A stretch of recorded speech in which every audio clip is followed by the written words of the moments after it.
Hello everyone and welcome to Fleet's Catch-Up Rambling 005, if you can believe it. Yeah, 5 of them now. Really trying to plow through as best I can.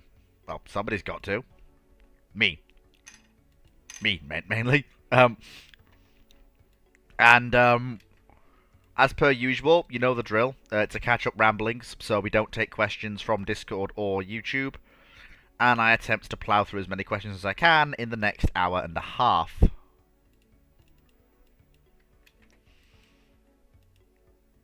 Let me just very quickly make sure that everyone knows what's going down. There we go. Gotta let people know what's going on. Hell yeah, brother. Alrighty then. This will be a fairly short one, an hour to an hour and a half. Depends on how I'm feeling. There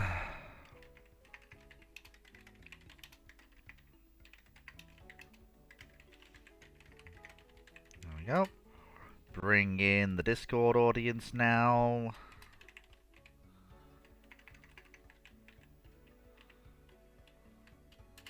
There we go.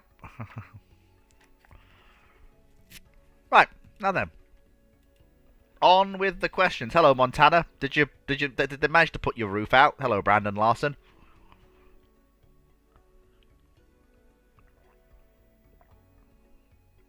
Did you manage to catch the end of the live stream yesterday, Montana? Because we're at war with America. Whoopee.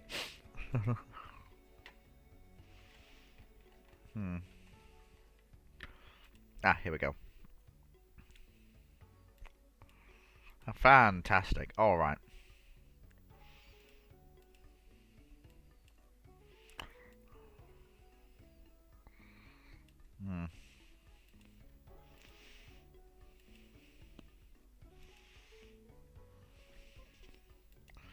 There we go.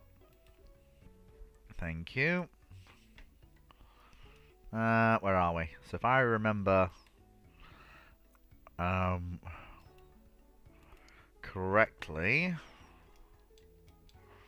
so we've done 52, we've done 53, 54 is where we were.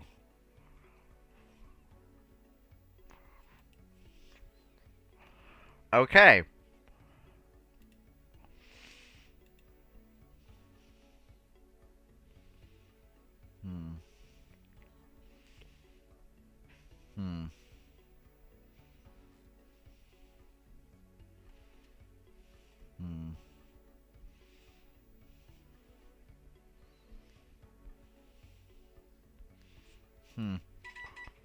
Who is... Excellent. Nice to see you. All the good...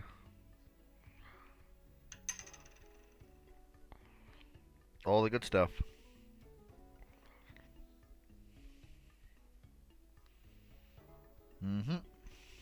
Nice.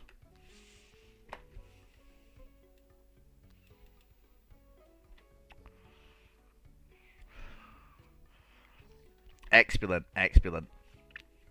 So, where was I? So, Maverick versus Patty from Fighter, Hindi 2024 version of Top Gun. Who wins? Maverick, because Patty from Fighter is a Hindi ripoff of Top Gun, and is not even close to Maverick's level of skill, because it's a ripoff film which is nowhere near Top Gun's level of quality. If you could live in any country in Ace Combat, what would you choose and why?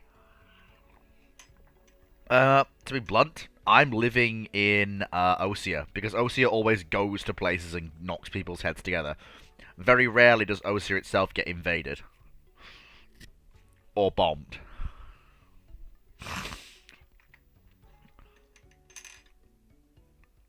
Ridiculous not history scenario. After World War One, Spain demands as compensation for losses to her merchant fleet. The fleet launched Mackinsons. Apart from no, what does the Entente say? Well, they say no. They point out that Spain can't afford to complete the Mackinsons, nor can it afford to operate the Mackinsons. and they can't even afford, and they can't even dry dock the Mackinsons to maintain them. So,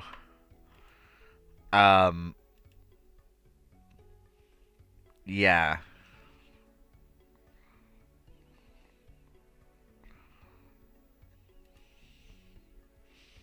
Hmm.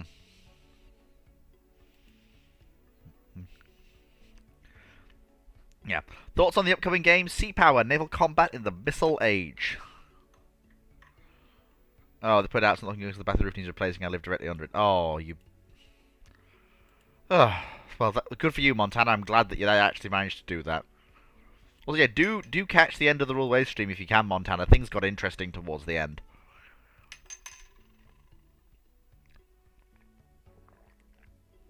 Thoughts on the upcoming game? Sea Power Naval Combat in the Missile Age. I think it's going to be fantastic. I'm really looking forward to it. Oh, I hope my computer can run it.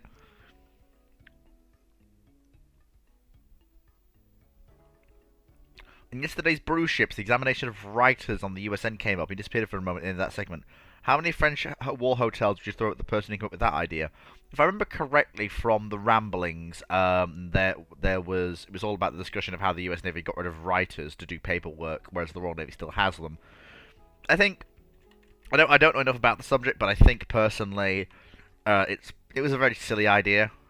Like, yes, admirals should do paperwork, but there has to be a limit, an acceptable limit for them to remain fighting officers. Right, so, now on to 55. Question, what if the mighty Fleet of Oceans would be leading the combined French and Spanish fleets facing the British Trafalgar?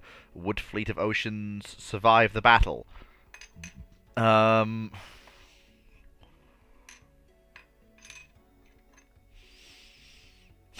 I can't really do much better or worse than the Admiral at the time. Villeneuve.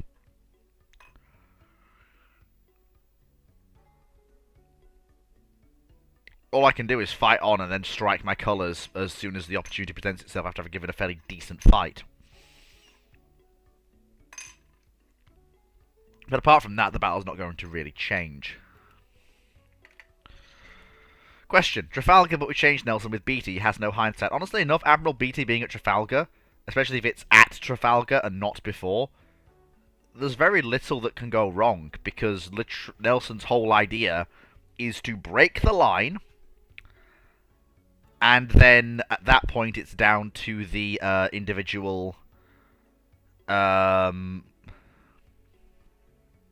ship captains, which was always the plan.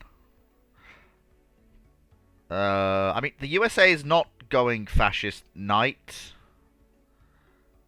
Not.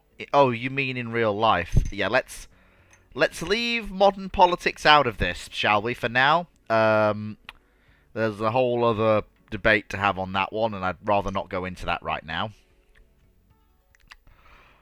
So yeah, like I said, Beatty being at Trafalgar is one of the few cases where he can't really screw it up. Because again, the only thing he needs to do is lead fleet through line, and then at that point it is literally break the line, cause general melee, and it's down to the officers and men of the individual ships of the line at that point. Trafalgar but with World War II fleets, again, at that point it's Britain wins. It's hard, it's not even funny.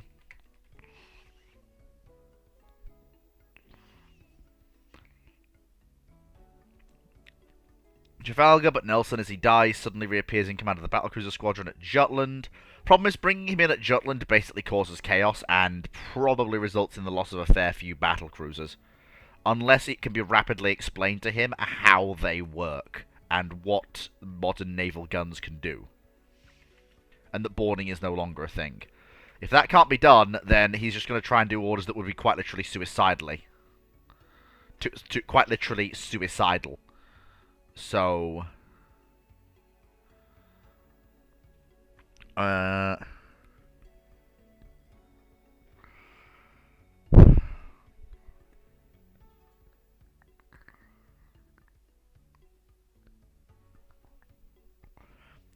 So that's the one about Scandinavia. Random question. What if armor never gets past compound when it was the de facto armor until the 1940s, 50s when missiles took over? Do ships just abandon armor altogether due to it not offering sufficient protection versus guns by the 1900s? Or do people go all in and just embrace super thick, all-or-nothing compound armor? Well, the problem is, if you don't have armor advancing beyond compound armor, you've seriously... Like, if it's any realistic scenario, then you've basically broken metallurgy for some reason, which is also going to affect guns. And that's opening an entirely new can of worms. But if we don't have... I don't know how far compound armor can realistically be pushed. And I don't know what effect you could have on it if you basically... what's the word? If you sloped it, added other materials in, backed it with wood. This is the thing, I don't know enough. I'd suspect that you'd probably see... You probably would see the shift to the big gun, primarily for ranged reasons, and you would still see the move to, well, how would I put this? Central fire control, so the Dreadnought would still appear. But basically what you'd have is your compound armor would basically be there to resist smaller guns. So battleships would basically be armored to resist the guns of cruisers. But there's no real reason for guns to go above 12 inches in caliber.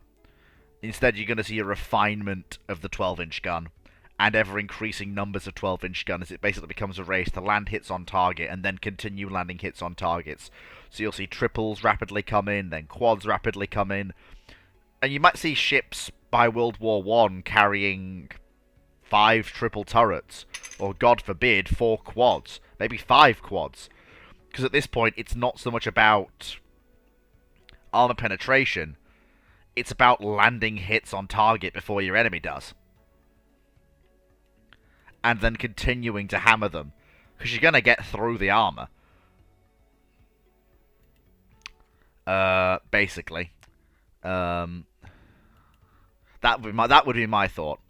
Thoughts on the new USMC combat vehicle? Do you think it plays with the LAV and the AAV? Not really my forte. I will leave that one unanswered so we can get a proper answer if and when Cyclic appears. Or probably on Friday. Okay, so it's not really a question. Question 13, are we going to see... Oh, okay, we've already done that one. I remember answering that in a different Ramblings, so that's been done. Which dual-purpose gun was very effective with both AA and anti-surface and also had the best rate of fire? Was it the 5-inch 38, British 4.5, or the Japanese 100mm? Japanese 100mm has the best rate of fire, and is arguably the best anti-aircraft gun out of the 3. British, the 4.5 comes second as a dual-purpose weapon, but I'm sorry, the king of being able to do both relatively well has to be the 5-inch 38. The Americans really hit upon a winner with the 5-inch 38 as a dual-purpose gun, equally good at doing anti-aircraft and anti-surface work. There are dual-purpose mounts that are better at anti-surface work, the 5.25, and there are dual-purpose mounts that are better at AA work, like the 100mm. But when it comes to a lovely sweet spot in the middle, 5-inch 38, easy. Can you use the B-58 Hustler to conduct either low-altitude or medium-altitude conventional bombing or interdiction missions, since their primary use is as a fast nuclear bomber? No, you really can't, given that the nuclear bomb is carried in that fairing under the fuselage and it has no conventional bomb bay. There's a reason the B-58 Hustler is around for all of 5 seconds and then disappears.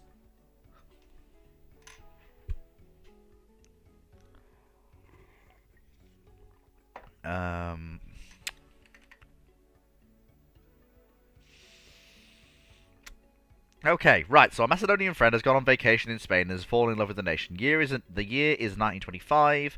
The nation requests the purchase and construction of new ships. 5 30,000-ton dockyards have been constructed and are now available. A Macedonian ideal fund us for purchase of ships as his investments have already stabilised the economy. We need not worry about budget. What do you build or buy? Spain, mid-20s. Okay, well, if I have 5 30,000-ton dockyards, that means I can have about 10 ships. As in, because I can build 5 and then build another 5, and then I have... presumably dry docks to go with them. So, 30,000 tons, I'm probably looking at, basically, I'm going to the UK saying, excuse me, son, I'd like to buy the Queen Elizabeth-class battleship designs off you, walking away with them, going to Spain, trimming the design a bit to make it more modern, so probably all-or-nothing armor scheme, small tube boilers, probably aiming for about 26 knots, maybe with a dual-purpose battery, mid-20s, but probably still a mixed battery, so probably turreted 6-inch guns and some 4-inch guns.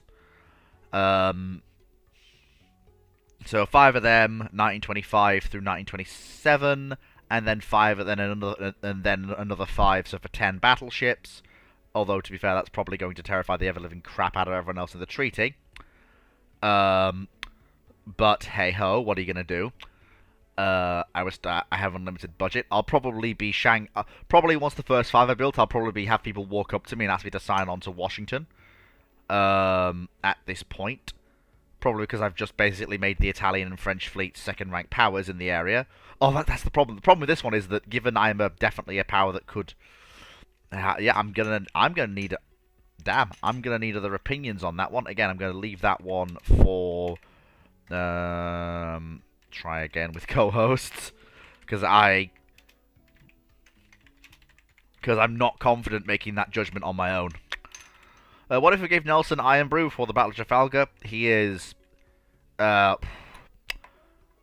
probably spits it out saying, "What's this disgusting drink?" and asks someone to bring him a rum.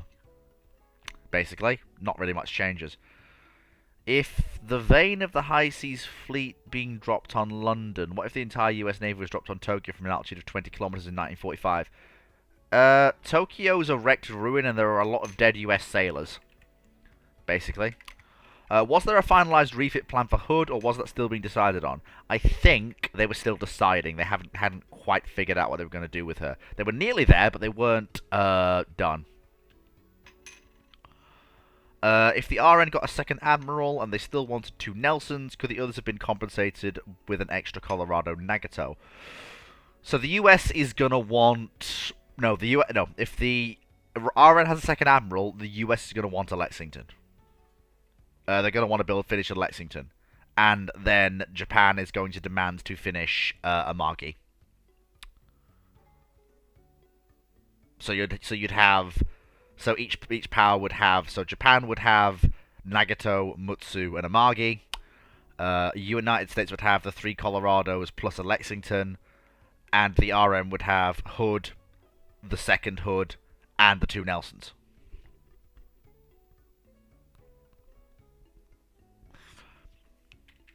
That's basically about the size of it. Speaking of ship names, how true is the assertion that the Spanish Imperial Navy named ships after saints based on how powerful the ship was? For example, names related to the Sacred Family and advocations of the Virgin Mary to first rates, important saints for the second rates. Whoever asked that question, it's a really good question, but unfortunately you're asking entirely the wrong person. That is entirely outside of my wheelhouse of knowledge, so I would have to get someone else to answer that. Probably that's a good one to put to Drac and Dr. Clark. That's very much inside their wheelhouse. But that's a little too specific and a little bit too into the age of sail for me to really answer that one with any degree of knowledge.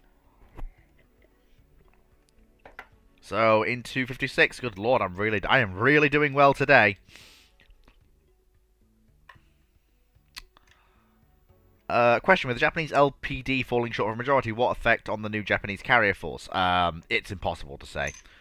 What effect the Japanese political changes will have on their carriers remains entirely to be seen. We just have to wait and see. Thoughts on the British missile program Blue Envoy? If it entered service, do you think it's going to be a better missile than the US Bomark system?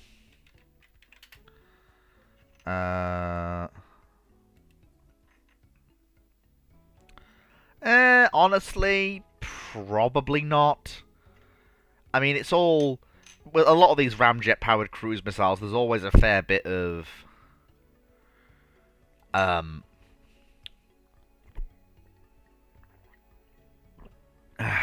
there's always a fair bit of hearsay about what their capabilities would have been. Because what their capability says on paper is in no way close to what their capability would actually be. With the Bomark, however, was actually tested. So we have some idea of what its capabilities would have been. Well, it was tested. It was brought into service. Oh, sorry, never mind.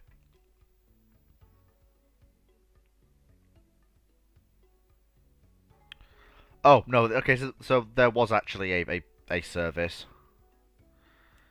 in service. It's hard to say. I think they both have a very similar concept, but it was realized very early on that you could get the same effect with rocket-driven missiles, where you don't really have a cruise phase with the ramjets. You instead just have a rocket burn, and then you glide the rest of the way on inertia. It's the reason why they failed, really, as concepts. Thoughts on the Nike surface-to-air missile series? I did that one. There we go, did that one. Are autonomous one-way seaborne drones the modern equivalent of a fire ship? No, they're just bigger torpedoes. They're bigger torpedoes that... Well, they're bigger torpedoes or they're mobile mines, basically. Rather than fire ships. Should we expect classified F-117 documents being leaked over F-117 mistakes in War Thunder? I'm not commenting on that one because I don't want the US services knocking at my door. What if Bofors derived... It'll probably happen. What if Bofors 40mm derived aircraft cannon? Well, first of all, I would question what Bofors madman is doing that, but secondly, you'd have to find... What's the reason for such a cannon to exist? Is it being used Anti-tank. Again, I still think it's not really... Keep in mind, there's also, they did use an anti-aircraft role. Look at the Beaufighter Mark 1. There was two different 40mm guns tested on. Well, there you are then. They said no because it's not effective. There you are. It happened. Is it me, or are American carriers tend to be frigating stubborn when told to sink? Yes, because it seems like American carriers don't like sinking. Shocking. Find me a carrier that isn't stubborn to sinking that's not Japanese. In one of Dr. Clark's videos, he mentioned that the US begrudgingly took on the role of world police, maintaining freedom of the seas after World War II. During World War II, if for whatever reason would the US could leave that role to Britain, would it really have done so? No.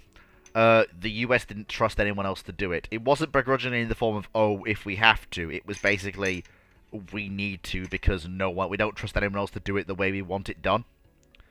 They didn't trust the French to do it because the French would basically use it to enhance their strategic position in a way that wouldn't benefit their allies. The British couldn't be trusted to do it because the British capability was diminishing. And again, like France, there may be some tinges of using it to support themselves and not quite giving all their allies a fair shake. Whereas the US, for all of the flaws you may have of the US, for US freedom of navigation is freedom of navigation for everyone, without exception. Enemies, allies, strategic rivals. It's freedom of navigation for everyone.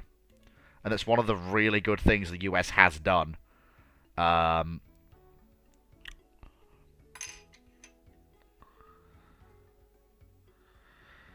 Knight, what did we say about not discussing modern politics?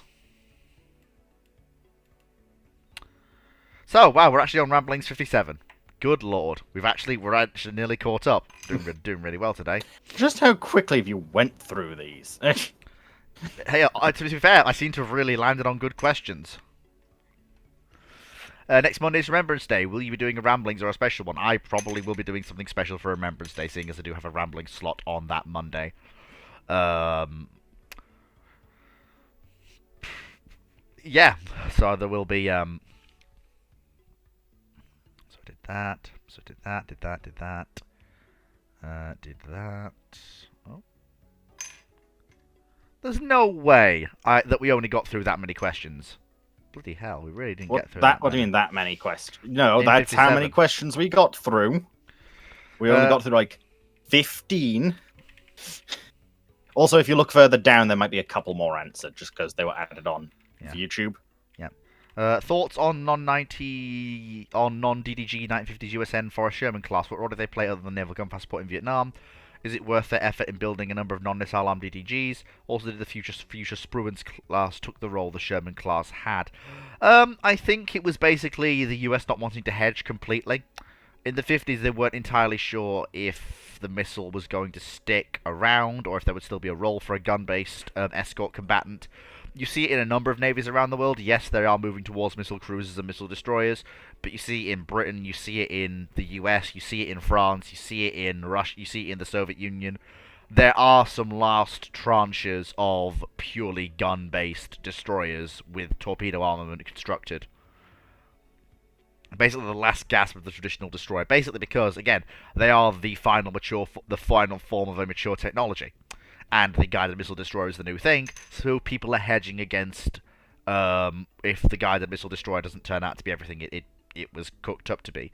And I think the Spruans basically took over from the Shermans, except they had some ability to launch missiles. Okay.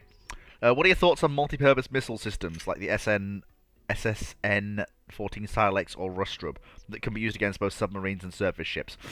Basically, the whole concept with that was basically torpedo on end of missile, yeet at target. If target is surface ship, set to run shallow. If target is submarine, set to go deep. That's basically it. It's basically long-range torpedo be upon ye. And torpedoes tend to work well against anything, provided they're configured correctly to deal with it. What are your thoughts on mixed-powered aircraft, combined jet and piston engine aircraft like the FR Fireball, B-36, PM-4 Mercator, among many others? Do you think it's cheaper or more expensive option for an aircraft design? Usually, in fact, for all of those designs, it's basically always comes down to a desire to increase speed in a piston engine aircraft. Either what's known as dash speed, which was what the B-36 had, because yes, the jet engines were there, but they were mainly used for increasing speed over the target area, so if they were in hostile territory, you'd really spool up the jets and the B-36 would go slightly faster, or increasing speed overall, which was what some designs had. That was the whole thing. It was basically just to give piston engine aircraft a bit more speed. That was the whole reason it was done. The argument could be made, why not turboprop? But well, the problem is that basically jet engines were basically slapped on to a bunch of piston engine designs. It was cheaper and effective. You just pod the engines under the wings and Bob's your uncle. Well, that's what I'm saying. Theoretically, you could make the argument it would have been better to instead go with a turboprop instead of just slap some jet engines onto. Oh no, it wouldn't. Piston craft. It wouldn't have been better because that would have cost more money and taken more time. So depends, but. Would an 18-inch 50 caliber British gun be like? I don't know because we don't know what they would have looked like. Well, we can make some quick things. Not really. There was yes, we can because we have the 18-inch we can have. We have the 18-inch 45. Yes, but we don't know what an 18-inch. We can make. We don't know what an 18-inch. Yes, we don't know, but we can make. What you can do though is assume it's probably going to have similar performance to what these were meant to be. Probably heavier because you've got 5 extra calibers on the gun.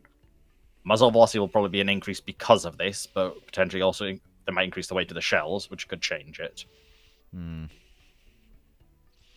It basically would be a bigger N3 gun in terms of caliber. Maybe. Probably use the next generation, perhaps beyond it. Yeah. Okay, really weird, but what if over-under 18-inch twins? Well, first of all, over-under battleship turrets are just over-under turrets on anything bigger than 3-inch gun is just a bad idea. The Italians would like a word with you. There's a reason they didn't. Just a bad idea. With their quad over-under design. Yeah, two on the top, 2 at the bottom. It's a really bad idea that massively increases complexity. And height. Yeah. And useful. And even in a twin mount, it's still, why not just go with the traditional twin mount? What are you gaining by going over? The argument could be made since they're now mounted vertically instead of horizontally, it's now theoretically speaking much narrower of a profile, so it can be able to fit on a smaller vessel. Yes, in terms of hull width. Yes, that's true, but each gun has slightly different ballistics because they're on different levels. Yeah, I know. I'm not saying it's a good idea. I'm just saying that's an argument they might make. What if the South Korean and Japanese navies were swapped with the People Liberation Army Navy and vice versa? Well, first of all, both sides are going to probably hand the fleets back quickly, but not before the ships have been thoroughly examined by both sides. I don't think necessarily the Chinese would do so, and I believe the nature of that question, it wasn't meant to necessarily just be a return, like we've done the previous ones. Problem is that neither side can operate the other ships because they don't have the manuals or Believe the it or training. not, Chandelord, we can actually agree with Fleet a lot of the time. Like, Fleet has a lot of good points to make on occasion. There's just others that we disagree, might do something differently, or then there's times where you have the classic look of Dr. Clark raising an eyebrow and going, "Are you sure about that?" Designing a Portuguese dreadnought, 25,000 tons maximum normal displacement, 1910. Oh, that's really simple. It's just the Portuguese battleship proposal, the one they were going to order, which was basically, yes, we'd like to order that thing that the Chileans have ordered, please, just slightly smaller. That's literally all it was. They were just going to go Almirante La Torre, please, but with 13.5s rather than 14s. How much time and money would be needed to turn Panama into the Strait of Panama without nukes? Lots. The Panama Canal already exists? And I'm basically, sorry... what they're suggesting is the removal of Panama as a entity. No, I'm aware. But, no, you don't really need to, because a strait is a body of water that cuts between two bits of land without interruption. And I'm sorry to say this, but by digging the Panama Canal, that became a strait. A man-made strait, to be sure. No, it didn't, because there's, what's called barriers. No. The literal lock gates prevent it being so. No, not when the lock gates are open. They're not always open, though. Well, they could be. And also, even then, a number of them have to remain shut. Because that's how lock systems work. I know, but they could theoretically be open. So therefore, it's not a strait. Also, canals are not straits. There's a difference. There is. You can't even try and finagle your way out of that one. There is a quite distinct difference between a strait and a canal. In the 17th century, a travel northwest passage is found is a small sea across the Canadian prairie that narrows down to a Gibraltar-sized strait in the Cascadian Mountains. The passage freezes over 6 months of the year. How does this affect colonial empires and East Asia? What effect does this have on the development of Canada and global trade? The British Empire basically says, Canada's mine, hands off. Quite literally, without any shadow of a doubt. There will be many bloody wars fought over that passage. Both with the French... I believe. Yeah, the French and the British will fight multiple bloody conflicts over that passage. Although, given what we know of history, the British will no doubt come out on top. There will probably be some, like, the war. There might be more than one war with the United States over trying to acquire the passage, with the US trying to really seize that area. They may not succeed. In fact, they probably won't succeed. And this will probably drive them to build some form of canal either in Nicaragua or Panama earlier.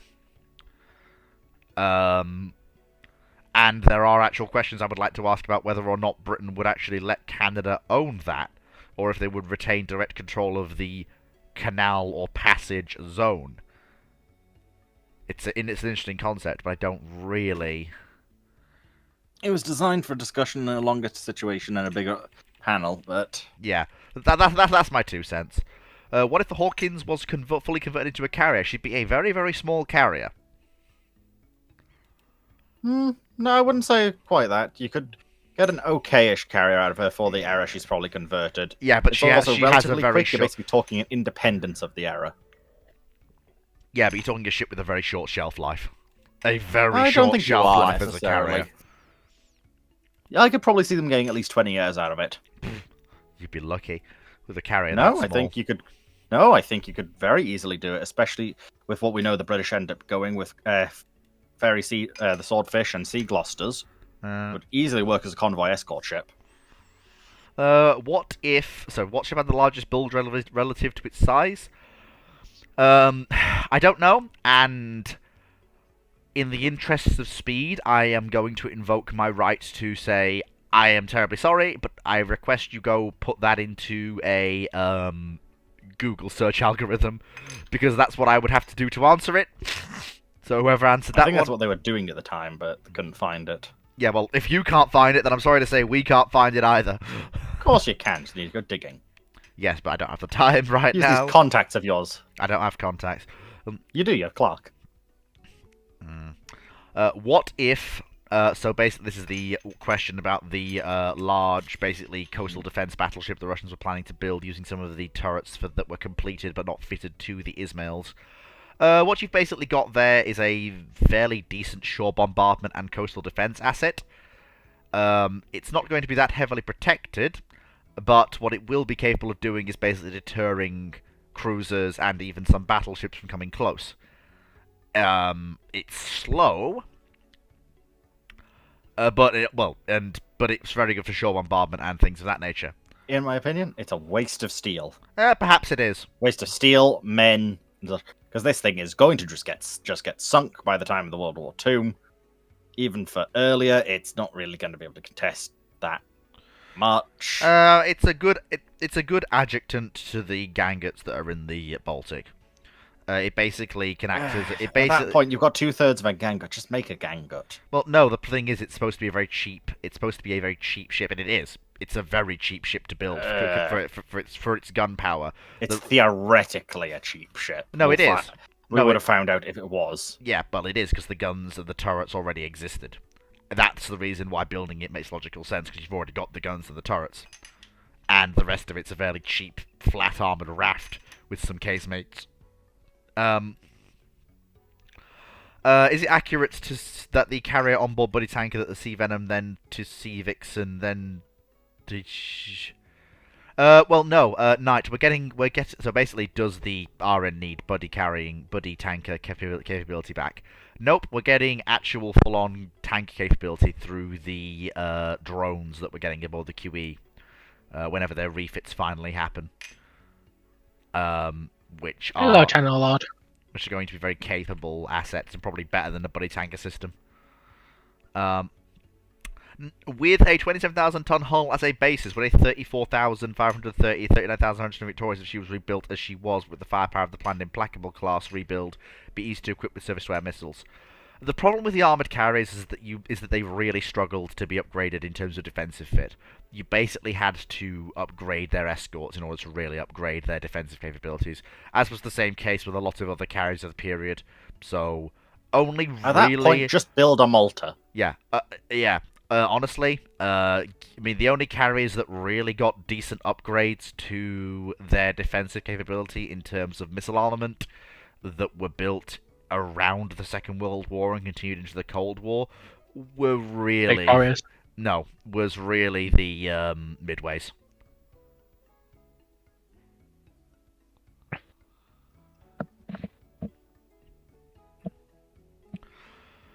Would the coastal defense force that sank the Blue Crew in World War II... I need to kidnap Dragon. Yeah. Come. Okay, well that's happening. Alright. Would the coastal defense force that sank Blue Crew in World War II be a significant threat to modern supercarrier if it passed by at the same range and was too taken by surprise? Yes, absolutely.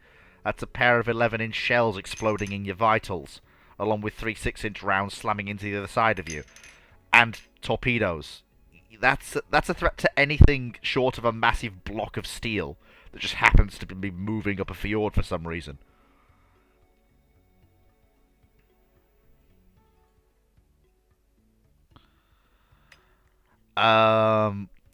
What kind of forces would be needed to sink 2 Summit-class battleships from Supreme Commander during 1948? Let's assume there are no veteran sea mechanics for the 2 Summits, because that would get very silly fast. If you're trying to sink 2 Summit-class battleships, your basic in 1948, your basic only hope is to drop nukes on them. Just throw enough bombers with nukes at them until they die, because anything else is just not going to work. They have rapid-fire guns of a size so ridiculously large it's not even funny. Their secondary battery is nothing to sniff at either.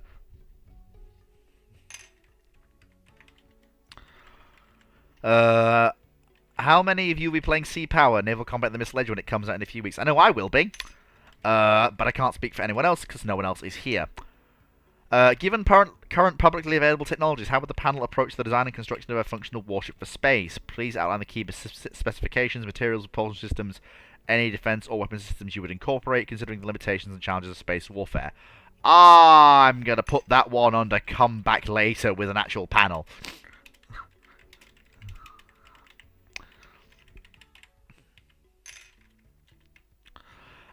Question, did the US really need 100 CVEs in World War II? It feels like they could have gotten a bit more from changing some of these to a larger independence on Saipan class instead. Yes they did, because it meant that you could have flight decks everywhere, doing everything. it meant that you could have really cheap as ships to operate, cheap to crew, flight decks with aircraft everywhere. You could have 20 in the Atlantic at any one time. You could have 40 in the Pacific. And then you could have 40 moving around to do other things. That level of availability was vital. And also how cheap they were to actually operate.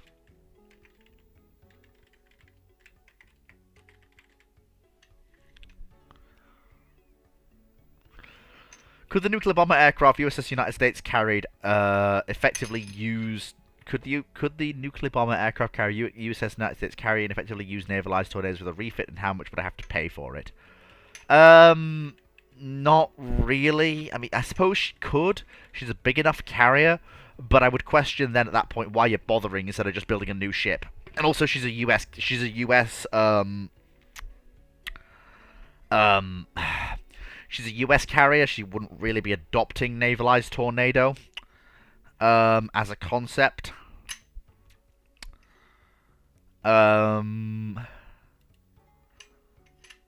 So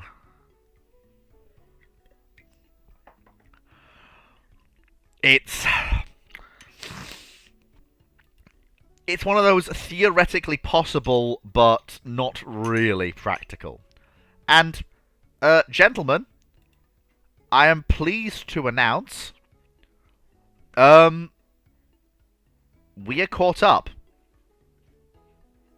I've actually caught up.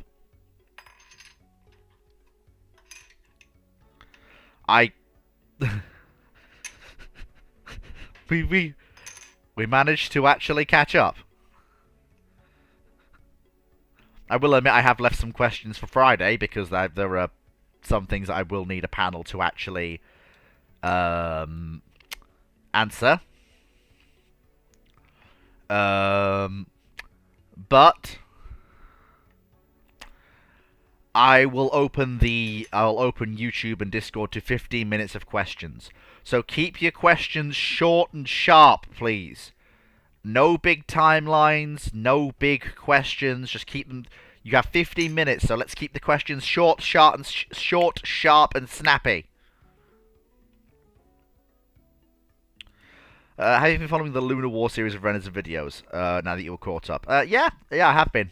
Really quite. It's really quite nice, actually. It's watching it all go along. Foo, how are you, Fleet of Oceans, how are you doing since being fired? Have you managed to get interested from employers? Too soon, Chandlerlord, too soon. I come to Ramblings to get away from that. But we'll think things are going forwards, that's all I'll say. AMC Woods, I hate you. Because I deliberately said not to do things like that. You've done that deliberately. No answer for that question for you. As the Battleship Agincourt was supposed to be converted to a large depot ship, had they converted her, where would she be based? Wherever the Royal Navy needs her. In Canada 1 minute, at Suez the next, in Malta the next month, in Hong Kong the month after that. Any game you're looking forward to in the close future? Yes, a few actually, most coming out this month. Sea Power, ICBM Escalation, there was another one. I'm looking forward to the new Hearts of Iron 4 DLC. I'm actually really excited for that. Broken Arrow I'm not looking forward to because it nearly killed my computer the last time I tried to run it. Yeah, and if you design a refit for the Ganguts, can't do much better than the Russians already did. To be fair, the Russians did a great job with the rebuilds of that ship, given the materials they had and resources they had available in the 20s and 30s. If you exchanged Jellicoe and Beatty in 1900, how would the pre-war, war, and post-war have gone? Small questions! I don't know enough about Jellicoe and Beatty's personalities to know how they would have done what they would have done differently in command of the battle cruisers and the Grand Fleet. I have some rough ideas, but I can't make another comment than the battle cruisers would have performed better, the Grand Fleet would have performed worse. Lazy author, had Britain and French won in the Suez Crisis, how many extra years would their empires survived? Britain and France winning in Suez is not going to prolong the life of their empires in any meaningful way. No, Dragon, these are all short questions. They're being answered now. They're all being answered now. None of them are getting through. Thoughts on the upcoming War Thunder update? Don't really care that much. It's an update. It'll happen. Are you getting trains in World 5? No. top 5 favorite Empire War Forces eruption was Awakening of the Rebellion, Remake, not Yod mod, sorry, the other multiplayer one we used to play. I can't remember what the name of it was. Thrawn's Revenge multiplayer mod, and I think the last one was Super Star Wars, because that was always fun back in the day.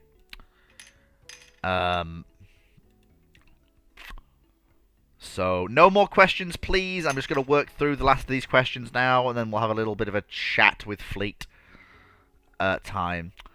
If the British hadn't taken on the battleship Rio de Janeiro, who'd they sell it to, as they wouldn't want the Ottomans to get her, as Brazil can't afford her? She'd be seized for the duration. As in, she'd be seized, but wouldn't operate it. Interned, basically. She'd be interned from the Ottoman fleet and not granted to them. Which means there's the interesting possibility that the Ottomans might get her in the aftermath of the First World War. Or the Turks might get her if they can pay for her. It's possible. Have you played Project Stardust? Yes. For the RN, would a 15,500, 8,000 ton cruise with 8-inch guns been adequate to meet their needs? I mean, the towns were already adequate. At this point, I feel like you're going overkill. I mean, the counties were already fairly good, and did pretty much meet what the RN needed them to be as treaty cruisers. 15,500 tons, an 1,800 ton cruiser. At that point, you basically need to have 9.2-inch guns to justify that insane level of cost.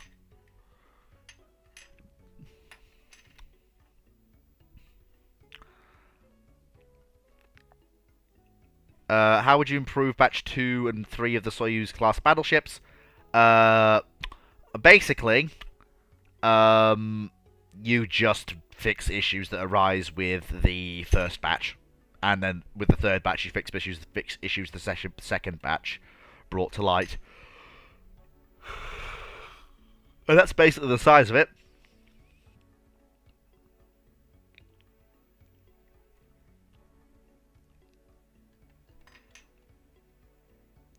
Yeah, I didn't watch it when it happened, but I saw it afterwards. Alright, no more questions, people. I just want to highlight a few things. So, on Friday, not only will we have a second Catchup Ramblings to try and answer some of the more long-form questions, so we'll be going back through the top, trying to work through any I haven't answered yet, but also, if you tune into the channel, I'll be talking with Rex's Hangar about the hypothetical Soviet aircraft of the Red Fleet timeline from about 1948 to about 1975. So be sure to tune in on Friday for that one. It'll be Friday morning at about 10 o'clock UK time for those of you who can tune in. And if you can't, well, obviously,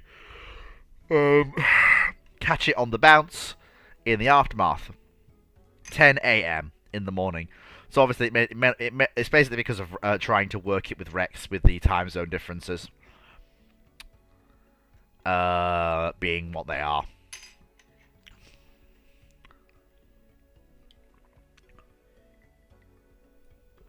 Basically. So yeah, please do tune in for that one.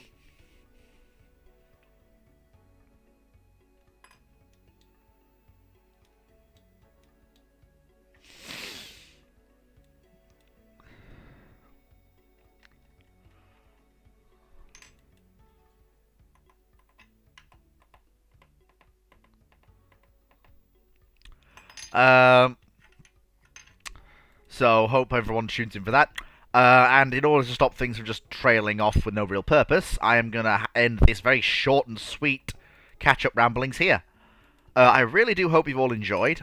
This has been a somewhat shorter one, but of course, we've got the final, hopefully, well, final for now, catch-up ramblings on Friday, so don't miss that as well. I do hope to see some of you for the Red Fleet timeline discussion with Rex. For those of you who were sticking around for Fleet's Hoi 4 test this evening, hope to see some of you there. And for the rest of you, on YouTube and Discord, please do like, subscribe, support the channel, all that good stuff.